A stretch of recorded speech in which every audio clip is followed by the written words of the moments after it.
Ukraine रूस युद्ध या फिर ऑपरेशन सिंदूर, इन लड़ाइयों ने यह साबित कर दिया है कि युद्ध का चेहरा बदल चुका है। अब जंग सिर्फ बंदूकों से नहीं, टेक्नोलॉजी से जीती जाएगी।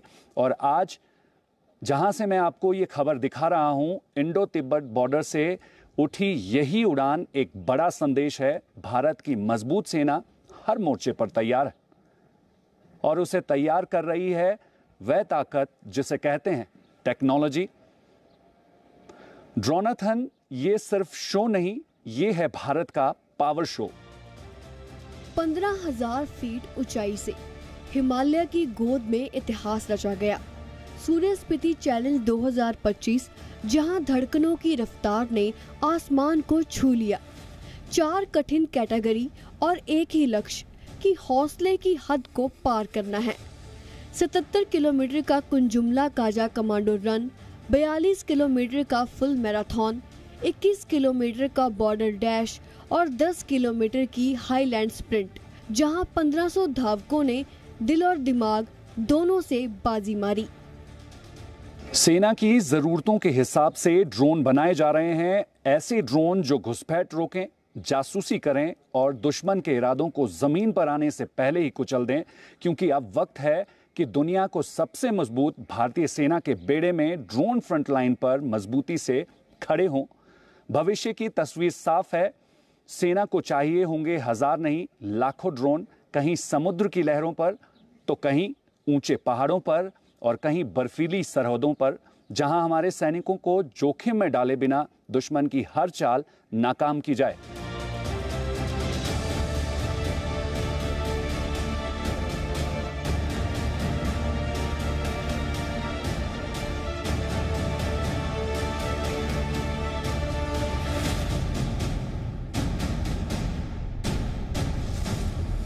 जो 77 अल्ट्रा मैराथन फर्स्ट बार दौड़ा, इससे पहले मैं मतलब 42 किलोमीटर करता हूँ। मैं 2016 से 2019 तक आर्मी टीम हैदराबाद में रहा। फिर 2019 से 23 तक किया मैंने अपने आर्मी स्पोर्ट इंस्टीट्यूट में। फिर 2021 और 22 में मैं इंटरनेशनल बांग्लादेश ढाका में खेला। फिर जो पिछले साल मैं 42 में यहाँ पे फर्स्ट था। इस बार देखा मैंने एक बार 70 से अल्ट्रा मैराथन देखते हैं कैसे क्या होता है। फिर फर्स्ट बार था मेरा 77। मतलब 77 का रूट मतलब टफ था और मतलब कच्चा बहुत ज़्यादा था। पाँव ऐसे मतलब लेफ्ट राइट वो हो रहा था, मतलब बहुत मतलब वो था। फिर गर्मी भी ज़्यादा हो चुकी थी, मतलब काफ़ी मतलब हार्ड भी लगा। मेरा लगा सर 6 घंटा 22 मिनट लगा सर। मैंने रखा था 6 घंटा का टारगेट रखा था, तो उसमें लिखा हुआ था कि 5:30 बजे गो, और जब गो हो गए तो 6:15 तक, मतलब 6:15 तक गो हो गया। मतलब काफ़ी हार्ड रूट था और मैंने रखा 6 घंटा 22 मिनट में क्लोज हो गया। अब क्या अगला टारगेट क्या है, क्योंकि जिस ऑल्टीट्यूड पर आप पहुंचे थे, अब इससे ज़्यादा जो है ऑल्टीट्यूड हमारे ही देश में मौजूद है, तो क्या वहाँ पर भी फौज का नाम रोशन करने का प्लान है क्या? हाँ सर, अभी देखते हैं। जैसे नेक्स्ट जो मेरे सीओ साहब है, सीओ साहब जहाँ भेजेंगे तो वहाँ पे पक्का मैं अपने मेरे साथ जो अपने लड़के हैं डोगरा स्काउट की जो टीम है मेरा क्रॉस कंट्री वाले, उनको लेके जाऊँगा मैं। जहाँ जैसे मेरे सीओ साहब जहाँ भेजते हैं मैं वहाँ पर प्रैक्टिस करूँगा सर। मैंने परसों मैंने 77 किलोमीटर में पार्टिसिपेट किया था, तो और उसमें विनर थी। और आज मैंने 42 में पार्टिसिपेट किया, उसमें भी मैं विनर रही। तो काफ़ी अच्छा एक्सपीरियंस रहा जी। मेरा जन्म वर्ल्ड के हाईएस्ट विलेज कॉमिक में हुआ है, तो इसलिए मुझे हाई एल्टीट्यूड का तो कुछ उतना मुझे दिक्कत नहीं हुआ। बट उतना सारा मतलब काफ़ी चैलेंजिंग था, क्योंकि आज जो 42 में मैंने पार्टिसिपेट किया तो इसमें एलिवेशन बहुत ज़्यादा था। तो एक तो मेरा परसों का रिकवरी नहीं हुआ था अच्छे से, तो फिर मुझे थोड़ा सा दिक्कत का सामना करना पड़ा जी। ये बहुत बड़ी हमारे लिए एक बहुत बड़ी मौका है, जो कि हमारा इंडियन आर्मीज जो हमारे लिए दिन रात हमारे लिए बॉर्डर्स में हमारे लिए तैनात रहते हैं, तो उन्होंने जो ये मैराथन ऑर्गेनाइज किया है, तो हम लोग खुद को एक खुशनसीब समझते हैं कि जो आर्मी वालों के साथ हमें रन करने को मौका मिला।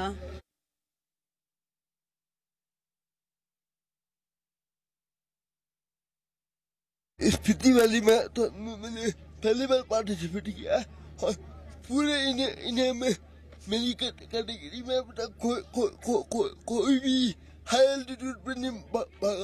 तो उस चीज को करने वाला मैं पहला इंडियन हूँ। हाई एल्टीट्यूड पे मेरी कैटेगरी में मैं पहला इंडियन, पूरे इंडिया में क्योंकि मैंने इसको करके दिखाया। तो मैं यही बोलना चाहूँगा कि अगर आपके मन में कोई भी चीज हो तो वो बहुत अच्छी तरीके से आप कर सकते हो, बस हौसला बुलंद रहना चाहिए। चैलेंज ऐसा शुरू में तो फेस हुए थे। हम 19 को यहाँ पे आ गए थे, तो पहले तो एक्लेमेटाइज करा हमने, फिर 2 दिन प्रैक्टिस करी 10 किलोमीटर्स की, जिसमें इसने और मैंने दोनों 10 किलोमीटर करे। फिर उसके बाद धीरे धीरे करके हमने एक्लेमेटाइज करा वेदर के साथ सूटेबल करा। बट इससे पहले इसने और मैंने दोनों ने 5 किलोमीटर की कर रखी है मैराथन, तो ऐसा जितना चैलेंजिंग नहीं था और दोनों पहाड़ी हैं, तो जीन्स में थोड़ा है ये। तो इंडियन आर्मी के इस इनिशिएटिव को आप किस तरीके से देखते हैं? ये बहुत बढ़िया इनिशिएटिव है। इवन मतलब सिविलियन भी यहाँ पे आ सकते हैं और फौज के साथ मतलब एक्सपीरियंस लेना, उनके साथ रहना, बेसिकली फौज का राशन खाना, उनके साथ रहना, तो वो अंदर से ही एक जज्बा आ जाता है। मैं थोड़े टाइम पहले अनुराग से मिला था सर, तो इसकी जो एनर्जी है सर वो कोई मैच नहीं कर सकता। और जो किया इन्होंने किया सर, ये तो बस क्रेडिट दे रहे हैं। मैंने यहाँ रजिस्टर किया तो सबसे पहले इसने विल दिखाई कि मुझे जाना है, तू ले चलेगा। मैंने कहा हाँ भाई जरूर ले चलेंगे। तो फिर अक्षत भी आया साथ में और इन्होंने बहुत 3 महीने प्रैक्टिस किया सर रजिस्टर करने के बाद, और काफ़ी अच्छा रन किया। और ये इंस्पिरेशन है सर ऑल इंडिया के लिए, इवन आज के यूथ के लिए सर। बहुत ही उन्होंने भव्य आयोजन कर रखा है सर यहाँ पे ना। और हमें जो 4 दिन से 19 से 1% भी प्रॉब्लम नहीं आने दिया है। और इस एल्टीट्यूड पे यहाँ पे सिविलियन मूवमेंट्स बहुत कम है, फिर भी सब कुछ अरेंज करना और इतना बढ़िया से अरेंज करना sir, thanks to army sir. It is a great achievement for them sir. ये मेरे लिए तो लाइफ टाइम अचीवमेंट है, क्योंकि मेरा ये फर्स्ट ही था, फर्स्ट मैराथन है। मैं सिर्फ प्लेन में ही मैंने रनिंग की है। ये मेरा फर्स्ट एक्सपीरियंस है। ये हाई एल्टीट्यूड है, बहुत ही ज़्यादा बहुत ज़्यादा चैलेंजिंग था। और इंडियन आर्मी का मैं थैंक करना चाहूँगी तहे दिल से कि उन्होंने हमें ये मौका दिया और मेरी लाइफ टाइम अचीवमेंट हुई और हमें प्राइज भी मिला। यहाँ ऑप्टिकल्स अच्छे थे और थोड़ा बहुत कुछ ऑप्टिकल्स हार्ड थे, तो मैंने कैसे कर लिया। फर्स्ट टाइम मेरा थोड़ा गड़बड़ हो गया था, मेरा VTX खराब हो गया था, इसके कारण मेरा 5 मिनट्स में हुआ था। फेज 2 में मेरा 2 मिनट्स में हुआ था। मुझे एक वेबसाइट के बारे में चला, सूर्य ड्रोन्स के वेबसाइट में गया, फिर उसी में रजिस्टर किया, फिर तब से यही हूँ। तो आपके सामने तो आर्मी के और दूसरे प्रोफेशनल्स थे, कंपटीशन में डर लग रहा था या किस तरीके से? डर लग रहा था। तो फिर बढ़िया से चलाया? GOC से मिले, क्या कहा उन्होंने? बोले कि आगे जाके तुम्हें एक फ्यूचर होगी ड्रोन के। इसके बारे में मुझे पता चला सर ऐसे कि मैंने ट्विटर पे देखा था, एक्स पे, तो वहाँ पता था कि गवर्नमेंट ऑर्गेनाइज करा रही है ड्रोनाथॉन, वहाँ हम लोग पार्टिसिपेट कर सकते हैं, आर्मी ऑर्गेनाइज करा रही है। तो मैंने पार्टिसिपेट किया। फिर हम वहाँ कालका से हमें बस से यहाँ लाया गया।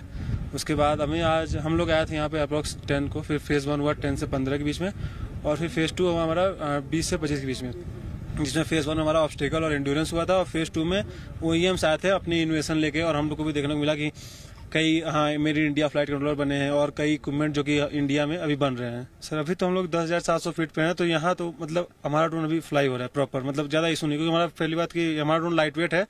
अब इसमें क्या दिक्कत होती है कि अगर हम पेलोड डालते हैं तब हमारा ड्रोन थोड़ा स्ट्रगल करता है फ्लाई होने में, लेकिन ऐसे नॉर्मल फ्लाइट में सही है। अभी हम तो क्या कर सकते हैं, इसको ऐसा बनाना पड़ेगा हमें हमारा ड्रोन लाइट वेट हो, ताकि पेलोड डालने के बाद भी ड्रोन हमारा लॉन्ग टाइम तक, लॉन्ग ड्यूरेशन तक फ्लाई कर सके। जैसे कि इससे हमें क्या होता है कि पहले हमको एक्सपोजर मिलता है, हम लोग देखते हैं नए कुछ इनोवेशन देखते हैं। हम लोग के एरिया में उतना होता नहीं है। हम लोग ऐसे आते हैं तो यहाँ ऑल इंडिया से सब लोग आते हैं, कुछ लोग अपना अलग तरीके का फ्लाइट कंट्रोलर ड्रोन बनाते हैं, किसी का अलग होता है। इससे ये होता है कि मोटिवेशन मिलता है कि हाँ हम इस तरीके से बना सकते हैं, ऐसे अपने ड्रोन को मॉडिफाई कर सकते हैं।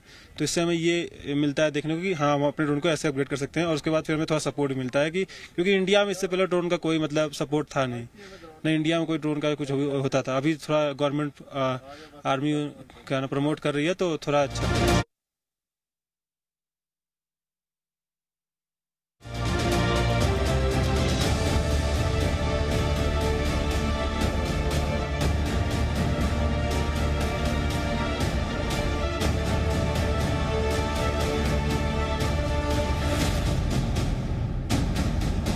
सबसे पहले जो हमारा मैराथन है, स्पीति मैराथन, उसके बारे में मैं जिक्र करना चाहता हूँ। ये मैराथन जो 77 किलोमीटर, 42 किलोमीटर, 21 किलोमीटर, 10, 5 और कुछ लोग चलने के लिए भी आए थे। इसका मकसद है कि इंडिया फिट इंडिया मिशन हमारे अंडर स्पोर्ट्स कल्चर, यूथ के अंदर discipline, determination, resilience, stamina build up करना और इस इलाके के लिए ये दिखाना कि ये कोई दूर दरार रिमोट इलाका नहीं है। अभी रोड्स बन रहे हैं, सेटलमेंट्स हो रही हैं, ये इलाका जुड़ गया। तो जो मैराथन दिल्ली में हो सकता है, लद्दाख में हो सकता है, वो यहाँ भी हो सकता है। सबसे पहला मकसद मैराथन का ये था। दूसरा मकसद था मैराथन का कि जो यहाँ पर यूथ है उसको ये लगता है कि उसकी एम्प्लॉयमेंट अपॉर्चुनिटीज में कमी है, उसको यहाँ से बाहर निकल के नौकरी ढूंढनी पड़ती है, उसमें किल्लत है, इस इलाके में डेवलपमेंट कम है, इस कारण से यहाँ पर नौकरियां उत्पन्न नहीं हो रही है, ये फीलिंग आ रही। और इस फीलिंग के कारण यहाँ पे उतनी ज्यादा डेवलपमेंट पहले हो नहीं पाई है। इसका दूसरा मकसद था कि इस इलाके को इस तरह से शोकेस करना कि यहाँ के अपॉर्चुनिटीज, यहाँ पे जो ग्रोथ हो सकती है, जो डेवलपमेंट हो सकती है, जो हमारे पार्टिसिपेंट्स बहुत दूर इलाकों से आए हैं वो ये मैसेज बाहर लेके जाएंगे। और तीसरा मकसद ऑब्वियसली ये था कि यहाँ पे इंडियन आर्मी बाकी आईटीबीपी और सिविल एडम के साथ बहुत मेहनत कर रही है इस इलाके के डेवलपमेंट के लिए, इस इलाके के ग्रोथ के लिए। गवर्नमेंट ऑफ इंडिया के कई इनिशिएटिव्स को यहाँ पे पहल देने के लिए हम लोग काफी मेहनत कर रहे हैं।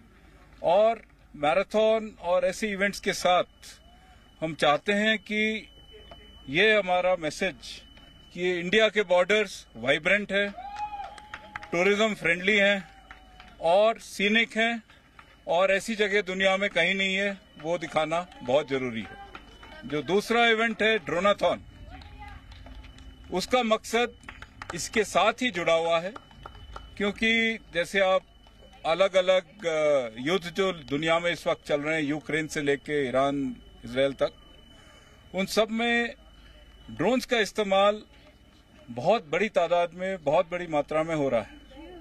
तो ये निहायत ही जरूरी है कि इस वक्त हम ड्रोन कल्चर किस तरह से अपने फौज में इम्बाइब करें। और दूसरा, ड्रोन के और भी तरीके हैं इस्तेमाल करने के रोजमर्रा की जिंदगी में। जैसे हाल ही में आपसे कुछ ही दूर पू के सामने एक फ्लड आया था, जिसमें हमारे 4 श्रमिक नदी के उस तरफ ट्रैप हो गए थे। रातों रात फ्लड आने के 2-3 घंटे बाद ही हम उनसे संपर्क कर सके और ड्रोन के द्वारा उनके पास सामग्री पहुंचा सके, ताकि अगले 24 घंटे में उनको वहां से निकाल भी पाए। तो दूसरे का मकसद है उस ड्रोन को प्रचार करना और इन स्टार्टअप्स को एनकरेज करना। अब बात दूसरे इवेंट की कर लेते हैं। ड्रोनाथन ये सिर्फ एक रेस नहीं है, ये है भारत की ताकत का नया चेहरा। यहां जो उड़ान भर रहे हैं वो महज मशीन नहीं, बल्कि भविष्य की जंग के सिपाही हैं। स्वदेशी स्टार्टअप के ये ड्रोन आने वाले वक्त में हमारी सेना की ऑपरेशन की जान बनने वाले हैं। यानी जो अभी टेस्ट हो रहा है, कल वो दुश्मनों की नींद उड़ा देगा। दुनिया के सबसे ऊंचे बॉर्डर पर आसमान में उड़ रही ये ताकत है भारत का नया हथियार। ये ड्रोन सिर्फ रेसिंग के लिए नहीं, बल्कि निगरानी, लॉजिस्टिक्स और कॉम्बैट मिशन के लिए भी बनाए गए हैं। और सबसे बड़ी बात ये है 100% स्वदेशी बनने की ओर अग्रसर हैं। हम बिल्कुल इस टेक्नोलॉजी को स्वदेशी होना चाहते हैं। जैसे ऑप सिंदूर का अभी जिक्र किया था, ऑप सिंदूर में हमारे इंडिजिनियस टेक्नोलॉजी से हमारे फोर्सेस ने कई ऑपरेशंस बहुत अच्छे तरीके से किए हैं और हम चाहते हैं कि ये पूरी ड्रोन टेक्नोलॉजी इंडिजिनियस हो जाए। इसका एक नमूना ये जो ड्रोनाथन हमने ऑर्गेनाइज किया है उसी तरफ था, वो एक कदम उसी तरफ था। or what we need is to have a supply chain which is indigenous, right from the chip to the motor, to the magnet, to the rotor, to the frame. Everything should be made in India and should be manufactured so that we have a resilient, dependable supply chain for operations. Because producing a military-grade drone is very different from producing a drone which is used for, let's say, civil purposes or for recreation. This drone is supposed to be protected against many things, and it is a very different game, if I may say so. हम लोग हमारे दो products लेके आए हैं, YU-X4 और YU-H6, दोनों surveillance और लॉजिस्टिक्स के लिए यूज होते हैं। हमारा तीसरा प्रोडक्ट है जो हम लेके नहीं आ पाए, पर वो हेली ड्रोन है। वो हमारा फ्लैगशिप प्रोडक्ट है। वो 840 किलोमीटर्स की रेंज देता है और 160 kg का पेलोड ले जाता है। सो हम 3 प्रोडक्ट्स लेके आए हैं और बाकी हम लोग R&D फेज में डिफरेंट प्रोडक्ट्स डेवलप कर रहे हैं, सर्विलेंस, ड्रॉपिंग, ग्रेनेड ड्रॉपिंग और वो सब के लिए सर। तो इस ऑल्टीट्यूड में आपने फ्लाइंग टेस्ट किए होंगे, किस तरीके से चैलेंजेस आपको देखने को मिले जो आने वाले टाइम में जो इंडियन आर्मी की रिक्वायरमेंट्स है उसको मीट करने वाले हैं? डेफिनेटली सर, हमने बहुत कुछ सीखा कि यहाँ जो एयर थिन होती है और ऑल्टीट्यूड पे फ्लाई करना होता है, उसके लिए हमें हमारे ड्रोन्स को कैसे बेटर करना है।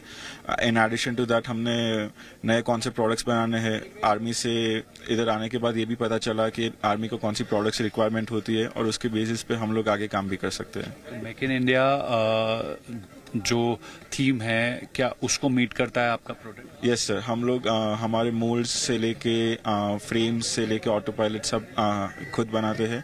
हम OEM से और हमारा पूरा बेस गुजरात में ही है और हम लोग जो भी पार्ट्स एक्सपोर्ट करते हैं वो चाइना से नहीं होते, हम लोग आर्मेनिया और अमेरिका से एक्सपोर्ट करते हैं और बाकी जो भी फ्रेम्स है, मॉडल्स है, सब लोग हमारी फैक्ट्री में ही बनाते हैं सर। तो पिछले कितने समय से R&D की जा रही है और इतने ऑल्टीट्यूड में अब आने वाले टाइम में इनकी रिक्वायरमेंट्स बहुत ज़्यादा रहने वाली है, तो किस तरीके से आर्मी को सपोर्ट करने जा रहे हैं और क्या ये इक्विपमेंट सिविलियंस के लिए भी अवेलेबल होंगे? यस सर, सो ये इक्विपमेंट सिविलियंस के लिए ही अवेलेबल थे अभी तक। सो अभी हम लोग आर्मी में प्रोक्योरमेंट के लिए आ रहे हैं। सर हमारे प्रोडक्ट्स में हमने 3 साल तक R&D किया है टू मेक श्योर कि ये ऑल्टीट्यूड पे भी फ्लाई कर सके। हमारा जो एक ड्रोन था वो ये 10,000 फीट से भी 1800 मीटर हाइट पे 9 किलोमीटर्स का जर्नी करके आया था। सो हम लोग कॉन्स्टेंटली डेवलपमेंट कर रहे हैं, हम लोग और भी ड्रोन्स बना रहे हैं कि जो ये ऑल्टीट्यूड पे और इंडियन आर्मी की रिक्वायरमेंट्स को मैच कर सके। और दूसरी तरफ पिछले कुछ सालों में इनके इस्तेमाल बहुत ज़्यादा हुए हैं, वॉर में भी इस्तेमाल किए जा रहे हैं, तो कहीं ना कहीं दुश्मन देशों के पास जो है इनको हैक करने का कोई ब्रीच सिस्टम ना हो, क्या उस पर ध्यान दिया गया है? सो सर, हम लोग कमर्शियली पहले जो यूज करते थे हमारा ऑटो पायलट और कम्युनिकेशन सिस्टम, वो हम लोग खरीद के यूज करते थे, पर अभी हमने खुद का ऑटो पायलट और कम्युनिकेशन सिस्टम बनाया है जिसमें हम लोग फ्रीक्वेंसी हॉपिंग करते हैं, GPS डिनाई करते हैं। ऐसे बहुत सारे फीचर्स हैं जिससे हमारे ड्रोन्स जैम ना हो सके। स्पॉट जैमिंग, फ्रीक्वेंसी जैमिंग को भी ओवरलैप करके हमारे ड्रोन्स अपना मिशन कंप्लीट करके आ सके। सो हम डेवलपमेंट इन प्रोग्रेस भी, हमने उसका प्रोटोटाइप भी बनाया है और हम लोग वो हमारे ड्रोन्स में इक्विप भी कर रहे हैं सर। तो इंडियन आर्मी का जो ये इनिशिएट है ड्रोनाथन, पहली बार देश में होने जा रहा है, वो भी इतनी ऊंचाई पर, किस तरीके का एक्सपीरियंस है? आने वाले टाइम में आप किस तरीके से देखते हैं कि इस तरीके के इवेंट्स आप जैसे और जो पार्टिसिपेंट्स हैं उनमें क्या एनर्जी देंगे? सर एक्सपीरियंस बहुत ही अच्छा था। आर्मी हमारे साथ बहुत अच्छे से काम भी किया, उन्होंने हमको चांस दिया कि हम हमारे ड्रोन्स को डिस्प्ले कर सके। उसके साथ साथ उन्होंने हमें प्रॉब्लम स्टेटमेंट भी दिया उनका, जिससे हम लोग आगे काम कर सके उनकी रिक्वायरमेंट्स के बेसिस पे। और आई थिंक जो भी इधर आएगा उसको बहुत ही मजा आएगा सर, क्योंकि ये सेटअप बहुत बढ़िया है, जो फौज है वो भी बहुत बढ़िया है सर, और ओवरऑल एक्सपीरियंस बहुत ही अच्छा था। So as you can see, sir, this is Trishul X. It's a much advanced surveillance drone which is available in the Indian defense market. So if I would tell about the capabilities of the drone, it is like, apart from other drones, it can be launched within 45 seconds because other drones need the calibration and other aspects. So we have made in like for a 45 seconds launch, and it is easily carryable for the long range patrols. It can be launched. And the complete system is 2.5 kg weight, and the main feature of this is that it can even work in an EW environment. Just like other drones is liable to the GPS, our drone doesn't need a GPS. We use a technology called as VIO. So by that, it is a proven product that can be used in a battlefield. And apart from that, we have also incorporated the frequency hopping. In case of any frequency jamming, the system will be able to operate seamlessly. And apart from that, even in GPS spoofed areas, the system can be used for the surveillance. The system can be manually flown and do the surveillance even in a GPS spoofed environment. आपका जो ये product है वो स्वदेशी है? हाँ, we comply with the Make in India initiative, sir. तो जो ये प्रोडक्ट है वो सिर्फ आर्मी के लिए बनाया जा रहा है या सिविलियंस भी जो है इसका इस्तेमाल कर पाएंगे? We are only catering to the defense forces, sir. बाकी इस तरीके के जो ये इवेंट्स है वो कहीं ना कहीं मोटिवेट करते हैं आप जैसे मैन्युफैक्चरर्स को, युवाओं को भी, इंडियन आर्मी को भी। पहली बार इतनी ऊंचाई पर ये ड्रोनाथन हुई है और आप किस तरीके से एक्सपीरियंस रहा है? It's a wonderful experience. We even yesterday the army officers has given us an opportunity to fly in 4,900 meters. From there we have taken off and we have taken an AGL, that is again 1,000 meters height, and we have done the surveillance. So the army is really impressed with the product. तो पिछले कुछ समय से आप ये R&D कर रहे हैं, तो आपको लगता है आने वाले समय में और रिक्वायरमेंट्स जो आर्मी को मीट करती हैं उस पर काम करने की जरूरत है? Of course, sir. We are always open for the new problem statements and the challenges from the army, so that we can cater the best technology to the armed forces. Through that, the army can enhance their capabilities, sir. Price की अगर मैं बात करूं तो price में कितना differentiate है, क्योंकि पहले ड्रोन्स काफी महंगे हमें दूसरे देशों से जो है खरीदने पड़ते थे टेक्नोलॉजी लेने के लिए, लेकिन अब जब देश में ये सब बन रहा है तो कितना फर्क है? Obviously, there is a difference, and price regarding the price, yes, as the technology is higher, the price will be higher. पहली बार ड्रोनाथन का आयोजन देश में हुआ है और कहीं ना कहीं किस तरीके से आप देखते हैं इस इवेंट को? बहुत अच्छा इवेंट है, स्पेशली स्टार्टअप्स के लिए एक मौका मिलता है कि हमारा जो प्रोडक्ट्स बना रहे हैं हम लोग, प्रोटोटाइप हो या प्रोडक्ट रेडी हो, उसको शोकेस करने का अपॉर्चुनिटी मिलता है और मिलिट्री के टॉप ब्रास के साथ हमारा डायरेक्ट कम्युनिकेशन होता है. So definitely it's a very good event. हम लोग फिक्स्ड विंग ड्रोन्स में बनाते हैं और इसका खासियत ये होता है कि ये बहुत लॉन्ग एंड्योरेंस होता है. जो वीटोल ड्रोन्स होते हैं उनका ज़्यादा रेंज नहीं होता है, वेरास जो फिक्स्ड विंग प्लेन्स होते हैं वो बहुत लंबा जा सकते हैं. तो हमारा मोस्टली जितना भी डिज़ाइंस है, most of the components that we are procuring, ज़्यादा से ज़्यादा ये पूरा इंडियन है. हम लोग कम्प्लीटली इन हाउस इसे बिल्ड कर रहे हैं.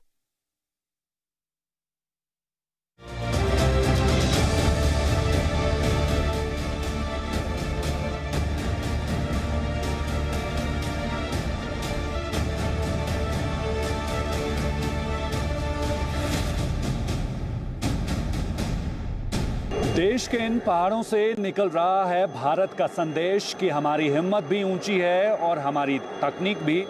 अब जब भी कोई हमारी सीमाओं पर नजर उठाएगा तो उसे याद रखना होगा, आसमान में ये ताकत और जमीन पर ये जज्बा उसका जवाब होगा. इंडो तिब्बत बॉर्डर से आज बस इतना ही. मुझे दीजिए इजाजत. धन्यवाद.